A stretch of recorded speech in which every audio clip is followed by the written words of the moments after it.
Армысыздар, құрметті көрермендер. Бүгін өздеріңізбен бірге бір қызықты тақырыпты ортаға салғым келеді. Бұл сараптама емес, бұл бар болғаны пікір ретінде қабыл алыңыздар. Ол Қазақстан әскерінің қауқары қандай? Яғни Қазақстан жалпы мемлекеті, Қазақстан әскері заманауи талаптарға сәйкес жарақтанған ба? Әлемде қазір геосаяси жағдай өте қатты өзгеріп жатыр, өздеріңіз білесіздер. Сондықтан да жау жоқ деме жар астында дейді. Қазақ әскерінің күкіртті құрғақ ұстағаны өте маңызды, және егер қандай да бір қақтығыс туып қалған жағдай болатын болса, ендеше оған лайықты жауап бере ала ма? Яғни заманауи деңгейде жауап бере ала ма деген мәселе бойынша. Бұл тақырыпты не үшін қозғап отырмын? Себебі Украинадағы соғысқа байланысты көптеген азаматтар Қазақстан әскеріне қатысты да пікір жазуды сұрады. Сондықтан да осы бойынша бір кішігірім пікір білдіргім келеді. Ең бірінші, енді соғысты немесе әскери жағдайды салыстыру үшін біз сөзсіз статистикаға назар аударамыз. Себебі әлем бойынша статистика жасалады, аймақ бойынша статистика жасалады, мемлекеттер арасындағы статистика жасалады, және мемлекетшілік статистика жасалады. Сол арқылы біз сандарға, цифрларға мән бере отырып, қандай да бір болжам жасай аламыз, қандай да бір қорытынды жасай аламыз. Енді 2021 жылға назар аударайық. 2021 жылғы статистикаға назар аударатын болсақ, Қазақстан әскері 62-ші орынды иемденген екен. Әлемде 62-ші орын, ал Орталық Азияда ол 2-ші орын алған. Орталық Азияда 5 мемлекеттің ішінде әскери потенциалы жағынан Өзбекстан мемлекеті жалпы 1-ші орынды иемденген екен, Қазақстан 2-ші орынды иемденген. Бірақ енді бұл статистика жаңағы 52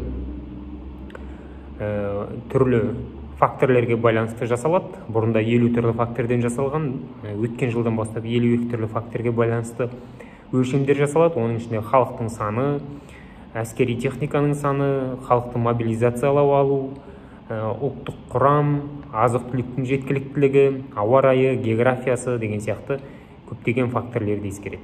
Осы бойынша барып өлшемдер, осы бойынша барып қандай да бір қорытындылар жасайды. Бірақ енді менің ойымша статистикаға қатты тоқталып, қатты жаңағы мән бергенде маңызды емес. Яғни Қазақстан расымен де тек қана 62-ші орында тұр деген ой қорытынды жасауда бір қателік болатын шығар. Себебі статистика ол бір бөлік, сандар бір бөлік, ал әскердің шынайы жағдайын ол ұрыс таласы, соғыс қимылдары және әскердің моральдық рухының жоғары немесе төмендігі анықтайды. Ұрыс қимылдарында мысал алып қарайтын болсақ, 2021 жылы қазір соғыс жүріп жатқан Украина 25-ші орында тұрған, Ресей әскері 2-ші орында тұрған әлемде. ақш-тан кейін 2-ші орында тұрған.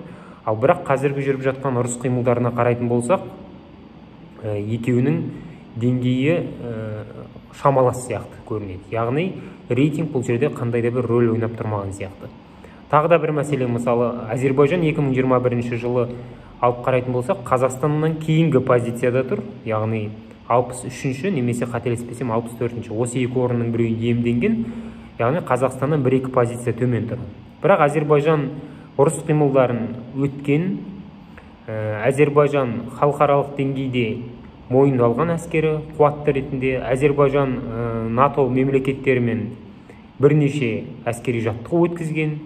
Оның ішінде НАТОның жаңағы қуатты әскерінің бірі саналатын Түркиямен әскери одақта, Түркиядан қару-жарақ сатып алады, НАТОның өзге мемлекеттерінен қару-жарақ алады, Пакистаннан қару-жарақ алады, Израильден қару-жарақ алады.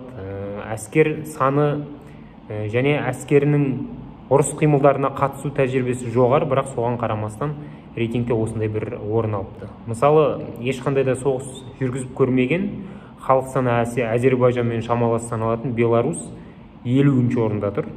2021 жылғы рейтингке қарайтын болсақ, Беларусьтың әскерінің саны да шамалас Әзербайжанмен, бірақ ұрыс қимылдарына қатысып көрмеген.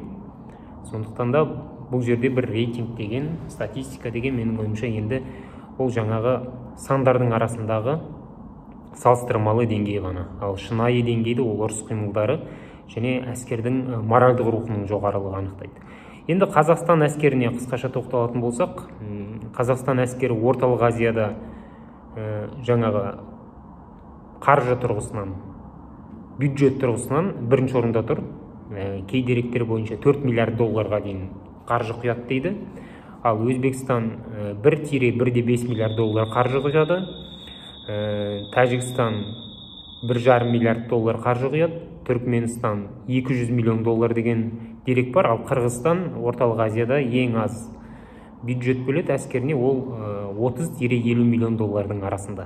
Яғни ақшаның көптігі мемлекетте әскери тұрғыдан қандай да бір жаттығуларды көбірек өткізуге, техника сатып алу жағынан, сыртта әскери сарапшыларды дайындауға, әскери мамандарды сыртта оқытуға, сонымен қатар көптеген әскерге қажетті құрал жабдықтармен қамтамасыз етілуге, қоймаларды салуға, логистика жүйесін жетілдіруге және тағы да басқаға мүмкіндік береді. Бұл тұрғыдан алып қараған кезде Қазақстан Орталық Азияда бірінші орында деп айтсақ болады. Екінші мәселе ол әскер санына байланысты. Әскер саны бойынша Қазақстан мен Өзбекстанның арасында ұқсастық бар. Енді деректер бұл жерде әртүрлі. Шынын алып қараған кезде түрлі сайттарды, түрлі ақпарат көздерін ашып қарасаңыз, бұл жерде деректер әртүрлі. Себебі әскер саны ол ең басты құпия. Әскер саны және әскери техниканың саны ең басты құпия болып саналады. Нақты бір деректі бірде-бір мемлекет әлемде бермейді. Ол өте маңызды. Себебі жауға сырын ашпайды. Мемлекеттер өзара доспыз, өзара әріптеспіз, серіктеспіз деген ұранды айтуы мүмкін. Дәл сондай саясатты жүргізеді. Ол саясаттың бір жаңағы жазылмаған заңдылықтары, бірақ әскер санын, әскер техникасының санын ешқашан бір-біріне ашық түрде айтпайды. Оны бір-бірінен білу үшін жаңағы сыртқы барлау деген бар, өздеріне жіберетін. Сол арқылы және басқа да ақпарат көздері арқылы енді өздерінің ішкі құпияларын анықтауға тырысады мемлекеттер. Сондықтан да Қазақстан да, Өзбекстан да, Түркменстан да, Қырғызстан да, Тәжікстан да бірде-бір мемлекет, Орталық Азиядағы, жалпы әлемдегі бірде-бір мемлекет өзінің әскер санын, әскери техника санын нақты ашық айтпайды. Бірақ енді шамалап айтатын болсақ, ашық дерек көздерге сүйеніп айтатын болсақ, Қазақстанда 230-ға жуық, 230-250-ге жуық ұшақ бар. Оның ішіне шабуылдаушы ұшақтар кіреді, оның ішіне бомбалаушы ұшақтар кіреді, оның ішінде тасымалдаушы ұшақтар кіреді деген сияқты. 90-ға жуық тікұшақ бар. Оның ішінде де десанттық күштерді жеткізу, жолаушыларды тасымалдау және шабуыл жасау тікұшақтарын айтсақ болады. Және бұл жерде ең маңыздысы ол әуежайлар. Әуежай қаншалықты көп болатын болса, ол соншалықты маңызды. Себебі өздеріңіз көрдіңіздер, жаңағы Ресейдің Украинаға шабуыл кезінде, Ресейдің Украинаға жасаған шабуылында ең бірінші соққы әскери қоймаларға және әуежайларға жасалды. Неге? Себебі әуежайларды бомбалап тастайтын болса, ендеше қарсыластың әуе күштерін жойды деген сөз. Ал әуе күштері 20 ғасырда, 21 ғасырда ең маңызды әскердің ең басты құралы болып саналған. Авиация қашанда әскердің тең жартысын құрайды деген сөз бар. Яғни әуе күштерін жоятын болса, ендеше әскердің 50%-ын жойды деп есептеуге болады.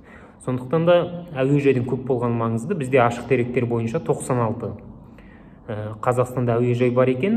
Міне осы 96 әуежайды қажет кезде әскери негізде де қолдануға болады. Яғни бұл өте маңызды. Жаңа әуежайларда салынады, ол сөзсіз.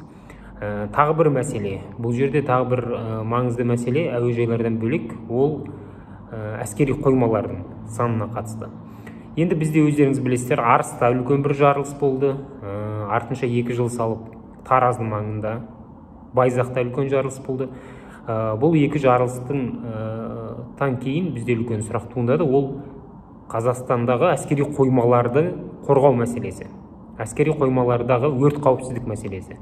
Және бұл әскери қоймалар не үшін жарылып жатыр, қандай себеппен жарылды деген мәселе. Себебі бізге Арыстағы жарылысқа да қатысты, Байзақтағы жарылысқа да қатысты нақты бір ақпарат берілген жоқ. Яғни ол шынайы тұрғыдан жаңағы снарядтардың ішіндегі оқ-дәрілердің өзіндік тұтануынан атылып кетті ме, жоқ әлде қандай да бір техникалық ақау болды ма, жоқ әлде диверсия болды ма деген мәселелер бойынша нақты жауап берген жоқ. Бұл менің ойымша бұл да бір әскери құпия. Себебі оны да ашық айтпайды, диверсия болған күннің өзінде де оны ашық айтпайды. Себебі енді ол түсінікті мемлекеттік саясаттың бір бөлшегі саналады. Егер диверсия болатын болса, онда ол диверсияны кім жасады деген қоғам тарапынан сұрақ туындайды. Ал ондай жағдайда диверсия жасаған тараппен қандай да бір байланыс түзу немесе диверсия жасаған тарапқа қандай да бір қадам жасау, іс әрекет, шара қабылдау деген сияқты сұрақтар туындайтыны анық. Сондықтан да бұл да бір әскери құпия ретінде қабылдасақ болады. Жалпы Қазақстандағы әскери қоймаларға қатысты осыған байланысты мен өзі жарылыстар болғаннан кейін, әсіресе Байзақтағы жарылыстан кейін НАТО мемлекеттерінің әскери қоймалары қаншалықты қауіпсіз деңгейде салынған екен деген мәселені қарастырып шықтым. Жалпы Кеңес одағы кезеңінде де әскери қоймалар қауіпсіздігіне үлкен мән берілген ғой. Ең біріншісі ол мысалы Иранның жүйесі. Иран өздеріңіз білесіздер, НАТОдан қорғанушы мемлекет санайды өзін, яғни НАТО блогына қарсы мемлекеттің бірі деп өзін есептейді. Таяу шығыста орналасқан. Сондықтан да Парсы шығанағындағы бұл мемлекет, Парсы елі өзінің әскери қоймаларының басым көпшілігін, ашық деректерге сүйенсек 70%-ын метро жүйесі сияқты салады екен, яғни жердің астына салады, 70-80 метр жерге төмендікте салады. Бұл жаңағы біріншіден диверсия жасауға кедергі болады, екіншіден әуеден соққы жасау немесе зымыранмен соққы жасау кезінде қойманы сақтап қалуға мүмкіндік береді дейді. Бірақ енді ондай қоймаларында көзін жоятын, ондай қоймаларды анықтап дәл соққымен тасталқан ететін бомбалар жасауда қазір әлемде ол бұрғылаушы бомбалар деп аталады. Яғни жерге түскеннен кейін бұрғылау жүйесі арқылы қандай да бір тереңдікке жетіп, содан кейін барып атылатын бомбалар. Яғни әскери қоймаларды қорғау, оларды сақтау барынша қиындап бара жатыр деген сөз. Ал енді осындай деректерді оқи отырып, жаңағы НАТО-ның әскери қоймаларын қарастыра отырып, НАТО-ның әскери қоймаларында өрт шыққаннан кейін 2 минуттың ішінде өзіндік өртті сөндіру жүйелері көбінесе орналастырылған екен. Яғни бізде әскери қоймаларда өздеріңіз көрдіңіздер, әсіресе Байзақта жаңағы өрт қауіпсіздік жүйелері бірнеше минуттан кейін өздерінің өрт сөндіру көліктермен келді. Және өкінішке орай сол жерде бірнеше азамат қаза тапты. Ал НАТО-ның әскери қоймаларының басым көпшілігінде ол автоматтандырылған жүйе орналастырылған екен. Ол жерде өрт қауіпсіздік басталған кезде бірден автоматты түрде сөндіру іске қосылады. Ол жерде көбік және су шашады. Яғни пенамен суды қолдана отырып автоматты түрде адамның қатысуынсыз көп жағдайда қойманы өшіруге, сөндіруге тырысады екен. Енді бұл 100% кепілдік бермейді әрине қоймалардың сақталынуына, бірақ қандай да бір қауіпсіздік жүйесінің жоғарғы стадиясы ретінде саналады. Яғни Қазақстандағы әскери қоймалар өкінішке орай осы екі стандартқа да сәйкес қорғалды деп айта алмаймыз. Мемлекет басшысының тарапы жаңа тапсырмасынан кейін заманауи әскери қоймаларды салу мәселесі көтеріліп, қазір іске асып жатыр дейді. Бірақ олардың қаншалықты деңгейде қауіпсіздік мәселесі бойынша жасалып жатқан өз басым білмедім. Яғни қандай тереңдікте салынып жатыр, егер салынатын болса, ол жалпы жер астына салына ма, немесе өрт сөндіру қауіпсіздігі қаншалықты деңгейде қамтамасыз етілген, елді мекендерден қаншалықты алыс қашықтықта орналастырылған деген сияқты мәселелерде маңызды. Әскери қоймаларға қатысты осы. Енді жалпы 21 ғасырдағы заманауи соғысқа келіп тоқталатын болсақ, мен өзім екі тәжірибені айтқым келеді. Біріншісі Әзербайжан соғысы бізге нені көрсетті? Әзербайжанның Қарабақты азат ету соғысы, әділетті соғысы бізге ең біріншіден Кеңес үкіметі мен НАТО-ның арасында бір соғыс жүріп өткен сияқты болды. Себебі Арменияның қару-жарағы ол басым көпшілігі 60-70% Кеңес үкіметінен қалған қару-жарақ еді. Бір қалғаны 30% ол Ресейден сатып алынған қару-жарақтар болатын. Яғни Кеңес үкіметі мен Ресейдің қару-жарағымен соғысты Армения, ал Әзербайжанның қару-жарағының басым көпшілігі Түркиядан болды, Пәкістаннан болды, Израильден болды және Ресейден болды. Яғни Әзербайжан қару-жарақ саласына соңғы 10 жылда өте жоғары деңгейде көңіл бөлді және қаражат бөлді. Сондықтан ол заманауи қару-жарақты сатып алды.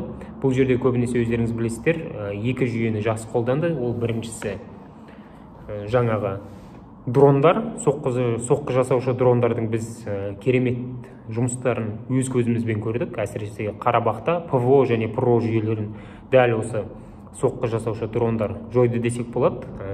Кей деректер бойынша 75%-ын ПВО-ның істен шығарған дәл осы соққы жасаушы дрондар екен. Оның ішінде Байрактар бірінші, екіншісі камикадзе дрондарын сатып алған болатын Израильден, яғни нысанаға барып соғылып, нысананың тас талқанын шығаратын камикадзе дрондар. Яғни дрондар өзінің маңыздылығын 21 ғасырда өзінің қуаттылығын және кез келген әскер үшін қажеттілігін нақты ұрыс барысында дәлелдеді. Бұл бір. Екіншісі, Әзербайжан ПВО-ны анықтау жүйесі бойынша өте ерекше тәжірибе қолданды. Ол Ан-2 ұшақтарын, яғни ескі ұшақтарды, кукурузник деп атайды ғой енді халықтың арасында, сол кукурузниктарды беспилотный, яғни ұшқышсыз жүйеге негіздеп ұшырды. Бұл не үшін еді? Бұл ұшқышсыз ұшып жүрген Ан ұшақтарын ПВО немесе ПРО жүйелері Арменияның атқылайды. ПВО жүйелері сол арқылы Ан-2 ұшағын жояды. Ол ұшқышсыз ұшақ болғандықтан, ішінде ешқандай адам болмағандықтан адами шығын болмайды. Әзербайжан тарапынан бұл нені береді? Бұл ПВО жүйесінің қай жерге жасырынғанын береді. Яғни қай жерге жасырынғанын анықтаған Әзербайжан тарапы сол ПВО жүйесін бірнеше зымыран соққысымен немесе соққы жасаушы дрондардың күшімен жойып отырды. Бұлайша алып қараған кезде бірнеше миллион тұратын ұшақты қолдану арқылы жүздеген миллион тұратын ПВО жүйелерін осылайша жойып отырды. Бұл да бір ерекше тәжірибе болды десек болады. Және үшіншісі, бұл арнайы жасақтар мен артиллерия.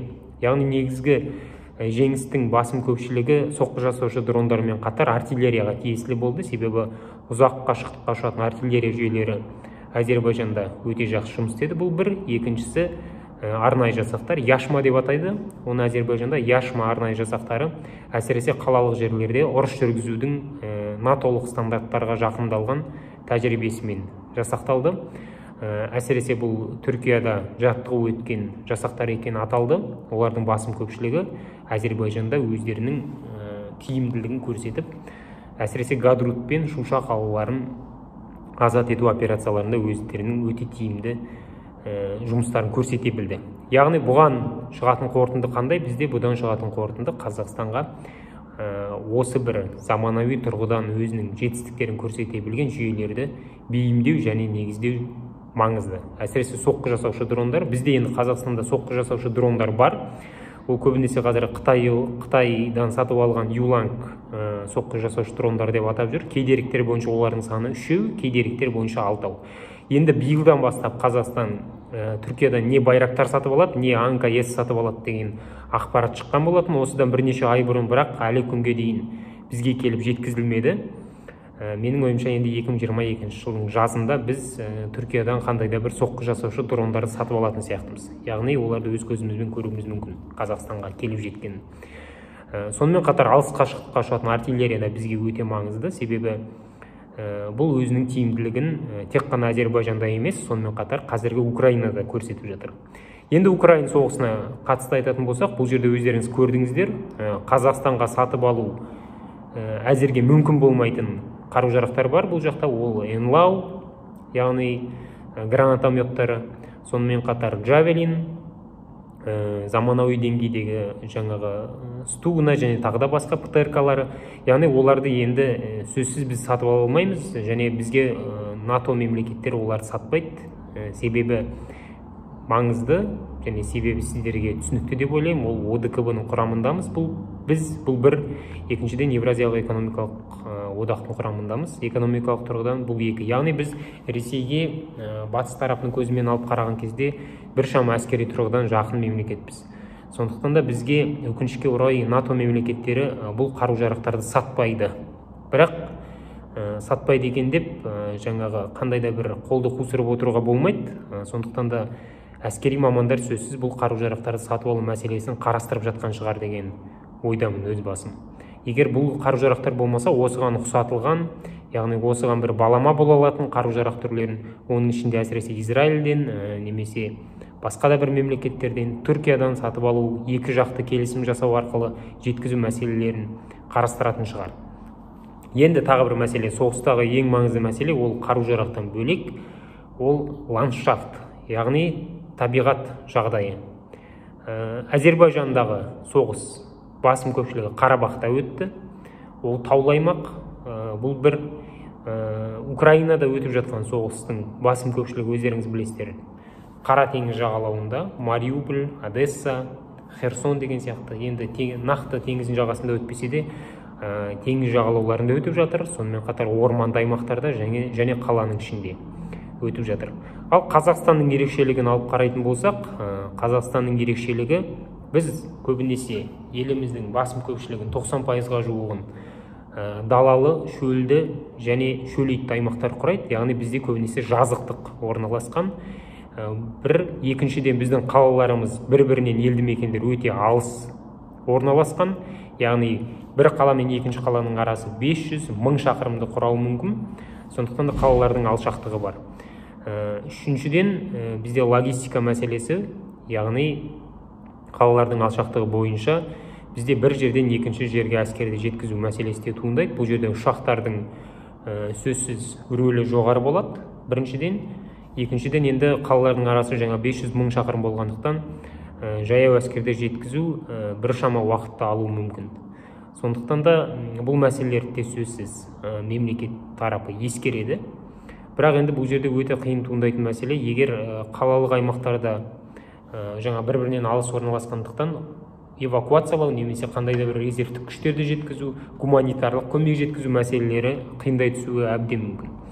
Яғни Қазақстанның қалалары бір-бірінен алшақ деңгейде орналасқан.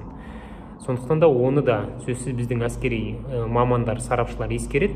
Себебі ландшафт ол қашанда рөл ойнайды. Былайша айтқан кезде география ол тағдыр. Дәл сондай сөз бар Европада.